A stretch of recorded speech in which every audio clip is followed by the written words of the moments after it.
proper definition of a snuff film consists of a filmed murder that takes place not only for the sake of its being filmed, but for the sake of the profit made from the films being sold.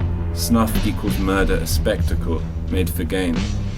The spectre of snuff pops up everywhere. It's been a mainstay plot device in countless thrillers and other films for decades, while rumours of its existence seem to haunt every conspiracy theory or bit of contemporary historical nastiness going. Rumours, sometimes without the least justification, in fact, have been casually spread about everyone from Charles Manson to Hunter S. Thompson, of all people, accusing them of having produced snuff for some shadowy supplier.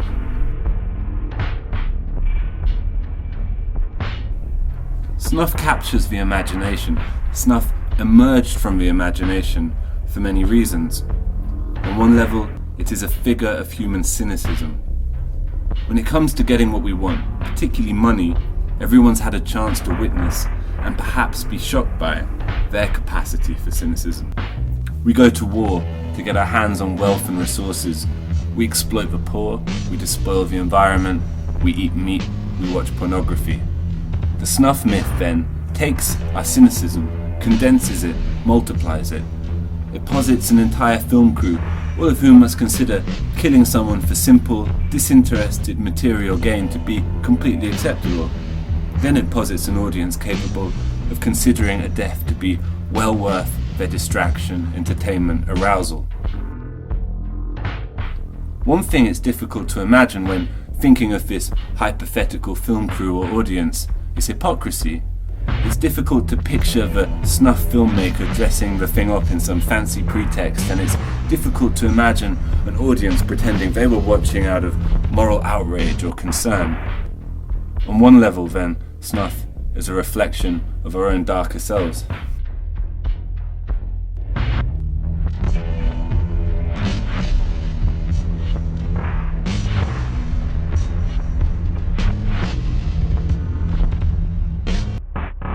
David Kerekes, when did you first hear of a snuff film?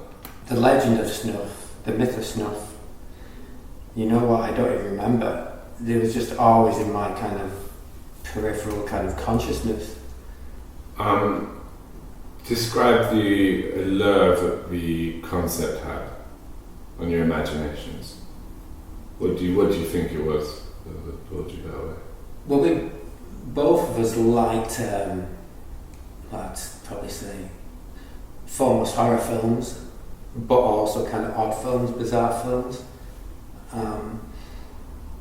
We were kind of elitist in a little way. There was a little group of us who thought, we're better than just horror films. We like all kinds of cult films, and it was kind of a silly kind of idea, but we just kind of wanted to find films that were strange and just odd, and we'd kind of circulate tapes amongst ourselves. This little band of people would swap tapes, quite often meeting in a middle of Manchester. Before we kind of sat down in a pub and got to know each other, we would just arrange to meet in Manchester and swap in the Piccadilly Gardens or something, near the public toilet, exchanging tapes. Sounds really seedy. Yeah, it was.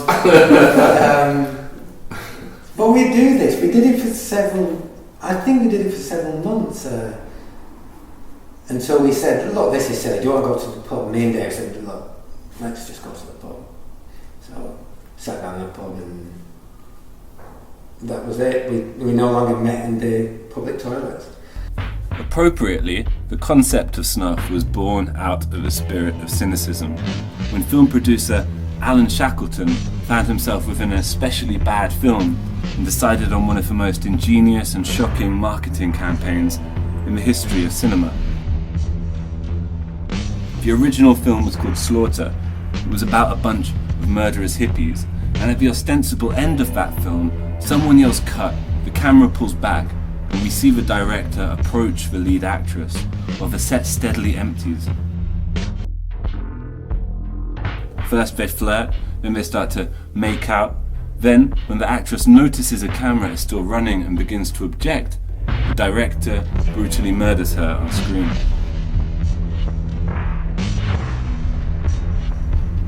Shackleton filmed this tacky, transparent, yet quite meta addendum to his film, and then set about encouraging the world to think it was real.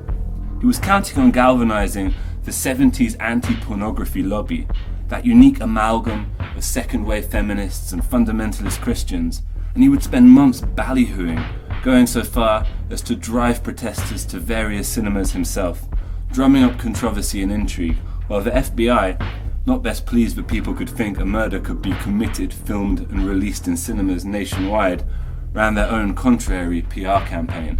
Steadily, an atrocious film was hyped into profitability. The Snuff meme entered Hollywood there and then, and remains there to this day. Simultaneously, it entered the real world, a fiction masquerading as a fact, one never wholly dispelled in the collective imagination. In the immediate decades following Shackleton's ruse, the existence of Snuff was taken for granted by many. Every mystery, conspiracy, secret society, killer, popped the suspicion of Snuff. And sometimes a scratchy videotape emerged which assorted tabloids, politicians, and even film stars would claim was actually the real deal. Do you remember the first time you saw somebody killed on camera? Or ostensibly killed on camera? It would have been through one of the Italian Mondo films. I'm not sure which would have been, maybe Savage Man, Savage Beast. But that was the galvanising thing for me and Dave, because we watched this and the premise of the sequence in Savage Man, Savage Beast is that there's an amateur filmmaker, two amateur filmmakers in the safari park filming lions, and one of the guys gets out of the car to get a closer look, and he goes out with his camera. And it's filmed in this kind of verite way, and everything's moving really quickly, and there's children in the cars, and people say, "Don't do that." And he gets out, and he gets mauled, and the cameras are all over the place. And I think that's what kind of made us sit and think, what is actually going on with this? This is presented as a factual document, but there's something odd about it that we kind of don't trust. And we began to sit there and try to kind of analyse it in a little way. Not seriously kind of pen and paper on, let's tick the boxes, but we just thought there's something weird, let's kind of look into this a bit more. And so we did, and that became a springboard for looking into snuff films, the rumour of snuff films. Having invented the snuff myth out of whole cloth, the film industry quickly reabsorbed it as a narrative theme, a weapon in its ongoing battle to suspend disbelief. The use of snuff in a movie, where it will always signify the maximum moral depravity, to some degree depends upon an audience's assumption that such a phenomenon exists. By embedding a presumed cinematic fact within a cinematic fiction, the storyteller seeks to radiate real disquiet. As such, snuff remains an inexhaustible, if cheap, source of darkness for directors, as they seek to manipulate the push and pull of an audience's voyeuristic and moral impulses. Indeed, beneath the banner of illusion, film has exploited and explored every conceivable act of violence, always aiming for increasingly extreme scenarios and greater verisimilitude. The horror subgenre torture porn represents a culmination of this tendency. Torture porn is no less than ersatz snuff, claimed by some to have actually inspired the increasingly elaborate and macabre execution set pieces produced by drug cartels and Islamic State. In direct contrast to Hollywood sits the news, where death and violence also equals viewers, but where the justification lies not in its being fictional, but in its being real. Sitting between such express fiction and non-fiction is Mondo, the Italian documentary genre glorifying in the exotic and the extreme, and purporting to show real footage of murders, humans being eaten by lions, and more. Here too, however, the question of the real and the fake clings to that of death and film. Your sense of it not being quite genuine was what motivated you? Because a lot of people would presume that somebody who was an expert of death on film was motivated by more morbid interests, more morbid tendencies. Would you say it's a bit of both, or one or the other? I would hesitate to say we had morbid interest. You are world experts on snuff cinema. So how do they know that this doesn't is equate with morbid? morbidity. What does it equate to? We just became really fascinated by this kind of. This isn't. The more we looked at it, the more apparently, obviously, it wasn't real. Okay. And we became interested in why we were being fed this thing which wasn't real and being told this is real. And but that was an extension of why we liked the Mondo films. They were always saying one thing, and the soundtrack would kind of lead you to believe this was happening on screen, but it clearly wasn't. A great example is in Mondo Cane. There's a dog being led to a pound, and it's put in the pound, and all the other dogs kind of come wagging their tails and to greet it. And the soundtrack, on the soundtrack, the narrator says the dog's being ripped apart, and there's a yelp and everything's quiet. But you feed the audience, especially in the 60s, I would imagine, that information, and they would say, shit, yeah, well, that's unfortunate. But it's not true. And I think this kind of element of subterfuge interested us a lot.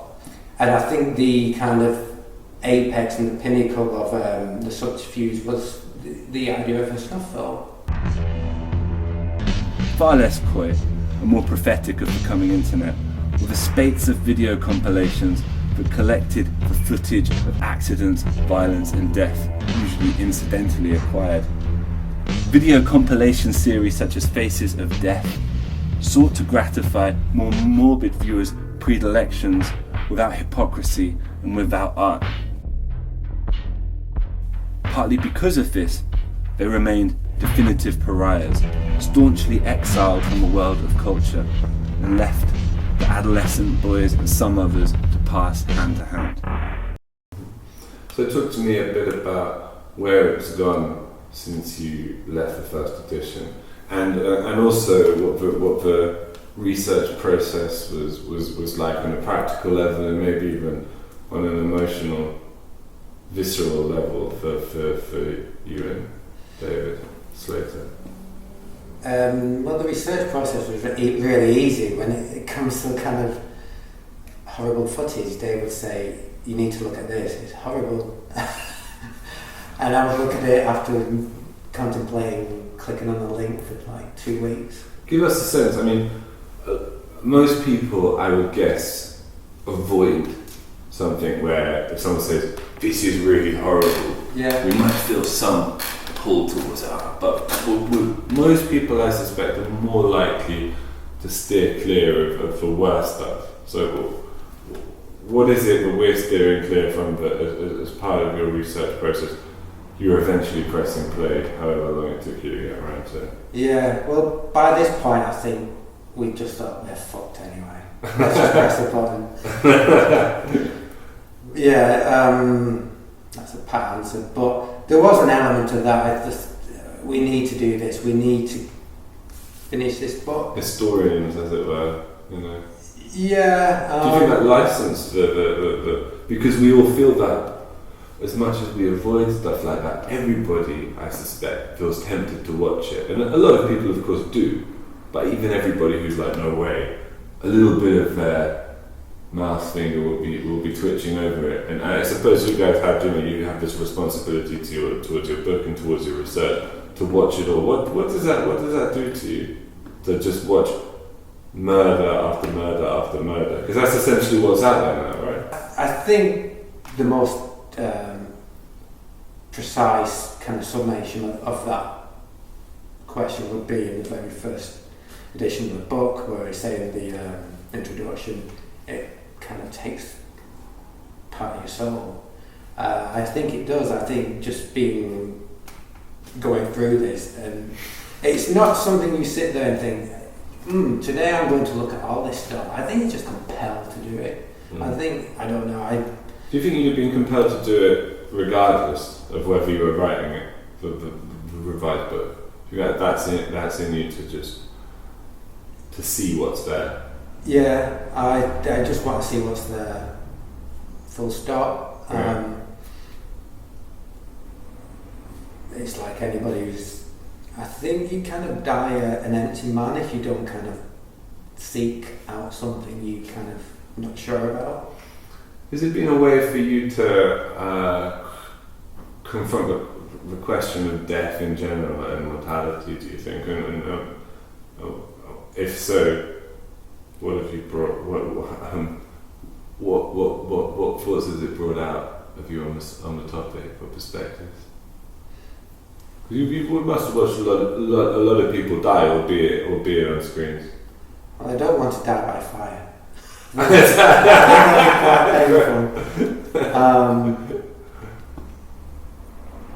No, it doesn't make me feel like introspective in that dimension, that respect. But voyeurism, I mean, when we watch people in any kind of state, like voyeurism is itself conditioned by a projection onto the subject of what we're watching. You know, we're all human beings. We all feel pain, fear, and all the opposite emotions as well. So when we see others experiencing it, we're vicariously experiencing it, and that's a facet of it, right? Yeah. It's a facet of what you're watching and experiencing.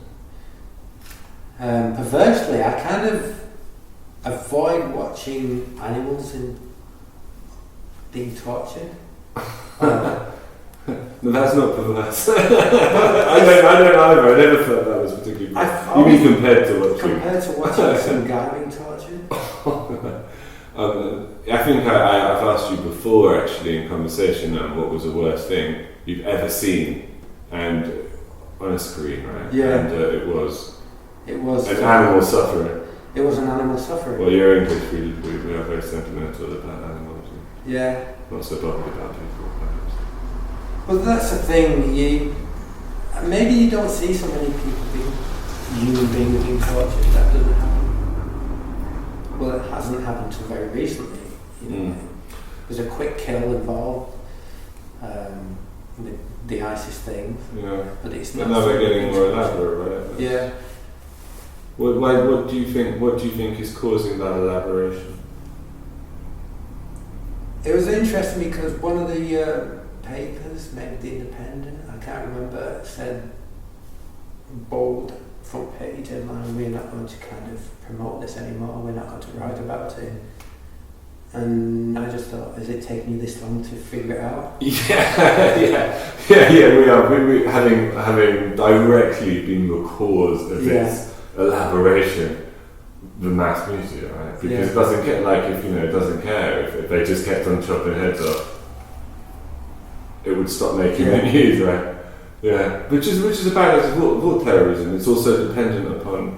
Yeah, it makes you wonder as well whether there's an element of self-righteousness in them saying that, but at the same time, It's practical. Is that not a news headline in itself for them?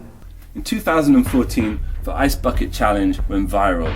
Maybe millions of people, including presidents and pop stars, participated and were filmed having buckets of icy water tipped on their heads, ostensibly to raise awareness of Lou Gehrig's disease. It was, however, the definition of a viral smash and filled websites and newspapers for weeks on end. Alternating with the Ice Bucket Challenge's feel-good news fodder were stories of a very different sort of video dispatch, these sent from a still young Islamic State and depicting the beheadings of high-profile prisoners. In the US and the UK, these videos were considered by many a sufficient cause for military action on their own, and ensured that IS attained the maximum possible global notoriety and hype. Both the Ice Bucket Challenge and Islamic State presented masterclasses in the symbiotic use of video and social media. Arguably, both were also subgenres of snuff. Key to each was that the physical ordeal depicted took place solely for the purpose of being filmed, If Justin Bieber has icy water tipped over his head and no one is there to film it, what's the point? Similarly, why even execute a prisoner in the 21st century unless you propose to produce a film? The results of both flooded the internet. In the case of the IS executions, it was only the latest example of readily available atrocity. In many ways, the myth of snuff was killed by the internet. Prior to the net, atrocity had a value. Suddenly, websites were available, dedicated to the collation of car crashes, accidents, war wounds, executions, fights. Not only was atrocity available, but it was, in the main, free. The same thing happened to atrocity's second cousin, sexuality. And indeed, the internet has aggressively devalued all forms of so-called premium video content. In Snuff's case, there were few places left for the myth to hide. If it really existed, it would be online. Bizarre oddity, perhaps, but pirated, available, exempt from that fig leaf of copyright protection that is afforded Hollywood. However, during this twilight, Snuff would receive more explicit homage than even the cartels and terror groups could offer. Luca Magnotta was obsessed with cinema, celebrity and murder. A Canadian wannabe, he built up a vast online legend based on a succession of film kitten killings. On social media, groups emerged to hunt him down, groups he would try and sometimes succeed in infiltrating, indefinitely multiplying his online identities. Eventually, he killed a young international student, Lin Jun, and mutilated his body on film before putting it online. He even added a soundtrack, New Order's True Faith, which most assume is a nod to the film American Psycho. He gave his video a title too, One Lunatic, One Ice Pick, referencing other infamous internet shock films. It was, in short, an immensely postmodern piece of barbarism, and as hard as it tried to give the world a real snuff film, it could only ever, like its creator, try too hard. Magnotta's video was no figure of cynicism. Rather, it was a figure of desperation, of a person desperate for attention and notoriety. As with so much in the realm of atrocity, the internet has effectively substituted the virtual currency of approbation, or at least attention, for real reward. So, I mean, ultimately, both the killing for cultures represent years and years of research on the relationship between death and film, right? Can you talk to me about that relationship and that conversation between the two concepts as you've observed it, as you've seen it develop? What's drawing the two things together? What happens when you combine them? Film and death. Well, you can be twee and say, well, the minute you film something, it's dead. It's like the little death in the sexual sense. Mm-hmm. There's that thing. Mm-hmm. Like I said, you know, the romance in film and death has been since the dawn of cinema. I think Gorky said when he first saw one of the Lumiere presentations, he wrote about in terms of he was seeing a ghost. So I think we kind of think we've removed ourselves, we've become clever, but that shadow of death has just continued from the first flickers of cinema. I think the flickers of cinema are more kind of has been more illuminated, but they're still there. We're just seeing the same things. Tell me about, I mean, you know, it is, as you say, there is an intellectual tradition associating film and death, like regardless of the death is violence, death is a fact, but film itself is a killing process.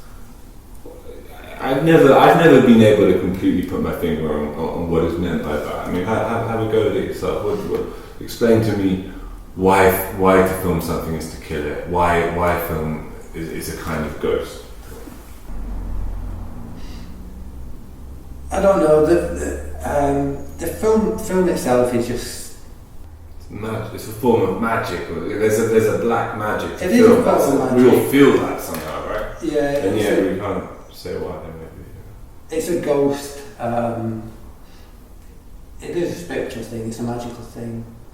So you add, film and death. You add a spiritual, magical thing to the primal mystery of being, right? And you're going to get something very dynamic. And there's the subheading to your new edition is from Edison to Isis, and we've spoken about Isis, but where does Edison come into it? Tell us something about how film and death have been hand in hand since the very inception of the former. Well, Edison kind of likes to think of himself as the inventor of film, entrepreneurial kind of inventing electricity, and he would have this roadshow where he'd go around electrocuting animals to show you how bad his competition was AC, whereas his DC current was much more stable. And combining the two was the electrocution of an elephant, which had killed one of its trainers or something, some legend has it. And so he filmed this electrocution, so it showed his invention of film and his invention of DC currents as one package. So there you have, really at the dawn of cinema, you've got this kind of... You got things being killed on film. Yeah. And he wants to film the electrocution of the guy who tried to assassinate one of the presidents, whose name is... McKinley? Yeah, that's the guy, yeah. He wasn't given permission, but he clearly would have filmed him if he had got the permission. And he would have toured that because he toured with a package after the funeral of the president. I think he died later on. So it's kind of circuit almost. Yeah. So to speak. But because he wasn't given access to film the electrocution, he created a fictional kind of narrative of his electrocution. But everything else in the package was kind of genuine, except a little bit at the end. But had he been given permission, that would have been part of the package, so that he would have toured the country with that. And they were chopping heads off Chinese drug runners or something in 1904, and that was available on film. So that's, I don't know, there's like a little, the early existing film clip is something like around Hay Garden scene or something, and it's like a 3-second clip of people dancing in a garden. And then one blows up. One shot dead. Well, this is it. No one died. It's a bit pointless. Why much? But there's something inherently strange in the footage, and you can watch it and watch it and watch it, and it just goes around 3 seconds. People jumping around the garden, and this kind of broken, fragmentary celluloid in meltdown kind of way. But it's fascinating. It's as fascinating as watching, quite not so boring, evidently, but ISIS video. Mm-hmm. You watch this around at the very beginning of a cinema, and there's something really, really weird about it. Mm. It seems trite to say magical, but it is magical. And I think that kind of fascination, when you apply it to something really sinister and strange, is manifest far, far greater.